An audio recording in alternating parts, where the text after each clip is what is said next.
Kenapa ya? Resolusi tahun baru itu mudah dibuat, tapi sulit dijalankan. Yuk kita bahas di video berikut ini. Happy New Year buat Sobat Finansialku. May this year brings new happiness, new goals, new hopes, new achievement, and a lot of new inspiration on your life. Wishing you a year fully loaded with happiness. Guys, di tahun baru ini, apakah kamu sudah punya resolusi tahun baru? Atau resolusi tahun ini melanjutkan resolusi tahun kemarin? Tenang aja guys, ternyata ada sebuah penelitian dari US News and World Report yang mengatakan bahwa 80% responden gagal mewujudkan resolusi tahun barunya dan bahkan berhenti di pertengahan Februari. Kita sama kok, karena ada beberapa resolusi tahun kemarin yang masih belum terwujud. Resolusi itu menurutku tidak hanya di pekerjaan, karir, dan keuangan, tapi juga di tempat lainnya. Apakah badan kita jadi lebih sehat, atau hobi kita, kondisi emosional kita, spiritual kita, atau hubungan kita dengan orang tua, kakak, adik, pasangan, dan anak, serta pendidikan kita. Nah, beberapa resolusi tahun baru kemarin itu belum berhasil. Misal, di bisnis aku masih ada miss beberapa target, belum mendapatkan life partner yang tepat, dan kehidupan spiritualku yang masih berantakan. Aku mencoba berpikir, kenapa ya kok susah banget berkomitmen dengan diri sendiri. Padahal resolusi tahun baru itu aku yang nulis dan aku yang menjalani dan dijalani saja hari demi hari. Ya, emang kadang-kadang ada pede sehingga motivasi kita turun dan kadang kita berpikirnya itu sempit. Gak ada teman yang mendukung dan resolusi tahun baru hanya di-review pada saat akhir tahun. Pada bulan Desember kemarin, aku direkomendasikan oleh teman sebuah e-book. E-booknya bagus banget, ditulis oleh Michael Hyatt. Berjudul Your Best Year Ever, a 5 Steps Plan for Achieving Your Most Important Goals. Setelah aku selesai baca, aku mulai paham kenapa aku dan kebanyakan orang masih belum berhasil mewujudkan resolusi tahun baru. Berikut ini 3 alasannya. Yang pertama, resolusi tahun baru itu di-drive oleh orang lain. Salah satu resolusi tahun baru dari tahun 2020 adalah ingin meningkatkan penghasilan. Pada saat itu, aku meningkatkan penghasilan karena FOMO lihat berita kalau CEO di startup itu penghasilannya kepala 3 atau ratusan juta rupiah per bulan. Sampai suatu momen headhunter itu menghubungiku untuk interview kerja dengan tawaran gaji ratusan juta rupiah juga. Jujur aja, godaannya berat banget ya. Tapi aku tetap bertanggung jawab dengan investor yang sudah percaya. Teman-teman di Finansialku yang sudah bekerja keras. Dan kamu, Sobat Finansialku yang sudah menggunakan aplikasi Finansialku serta jasa perencana keuangan di Finansialku. Akhirnya, aku memutuskan tetap membesarkan Finansialku. Tapi aku tetap perlu menambah penghasilan seperti yang aku ajarkan di video ini. 3 masalah cash flow, beda penyakit, beda obat. Akhirnya aku memutuskan untuk serius mempelajari trading. Aku mencoba belajar analisa teknikal dengan membaca ulang 4 buku berikut ini. Ada John G. Murphy, itu tentang Technical Analysis of the Financial Markets. Itu cerita tentang technical analysis. Kemudian ada juga bukunya Alexander Elder, The New Trading for a Living. Itu berbicara tentang seorang profesional trader. Kemudian ada juga bukunya Steve Nissen, Japanese Candlestick Charting Techniques. Itu buku tentang pola-pola candlestick. Dan ada juga bukunya Thomas and Bulkowski, itu Encyclopedia of Charts Pattern. Itu buku tentang pola-pola dari harga atau pola-pola candlestick. Cuma nggak paham-paham. Susah sekali ya untuk mempraktekkan gitu yang dia ada di buku dengan ada yang aku praktekin. Ibarat orang sakit mau nelen obat itu susah banget, nggak ketelen-ketelen gitu bukunya. Singkat cerita, aku bawa aja dalam doa dan akhirnya dibukakan jalan oleh Yang Kuasa.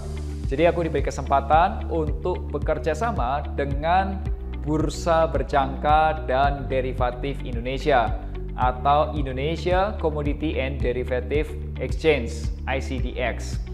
Kemudian aku dikenalkan ke Kotomi dan juga Mas Irfan dari Agrodana. Aku belajar analisa teknikal di batch pertama Traders Lab. Kemudian aku diajarkan tentang trading emas berjangka. Nih kodenya Gold Udimic. Oh ya, aku trading emas berjangka karena dapat dikerjakan di luar jam kerja. Jadi aku mulai trading itu sekitar jam 9 sampai jam 10 malam. Cocoklah buat kita-kita yang kerja kantoran. Di bulan pertama itu langsung minus $300. Hal tersebut terjadi karena aku benar-benar sulit untuk mengendalikan mindset, money management, dan juga analisis teknikalnya. Setelah jalan beberapa bulan, aku mulai memperkuat di money management. Aku hitung-hitung modal untuk trading emas. Kemudian mulai mengendalikan mindset biar nggak serakah. Finally, aku sudah menjadi trader yang percaya diri. Ya, belum besar-besar amat sih untungnya, tapi aku sudah mulai berproses. Dari 12 trade, tingkat keberhasilannya sudah di atas 80%. Resolusi tahun baru itu bukan menjawab apa resolusi tahun baru kamu, melainkan tahun depan kamu mau menjadi seperti apa. Kalau kamu mau mulai mengatur keuangan, merencanakan keuangan, atau juga berinvestasi, itu bukan karena FOMO dari influencer, atau disuruh pasangan, disuruh mertua, atau juga orang lain. Melainkan, kamu mau jadi seperti apa? Apakah kamu mau menjadi seorang anak yang bisa berbakti kepada orang tua, membantu kehidupan orang tua di masa tuanya, dan bahkan memberangkatkan perjalanan ibadah? Atau kamu menjadi seorang ayah yang bisa diandalkan, bisa mensejahterakan istri dan anak-anaknya? Atau kamu seorang ibu rumah tangga yang bisa bertanggung jawab merencanakan dana pendidikan anak-anaknya, mulai dari playgroup sampai lulus kuliah S1?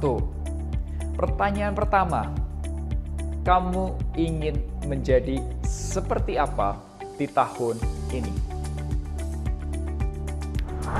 Kesalahan kedua adalah banyak self-limiting belief. Pada saat belajar trading, aku sempat stuck beberapa bulan karena hasilnya jelek banget. Aku juga sempat nanya sama Mas Irfan, apakah ini wajar ya?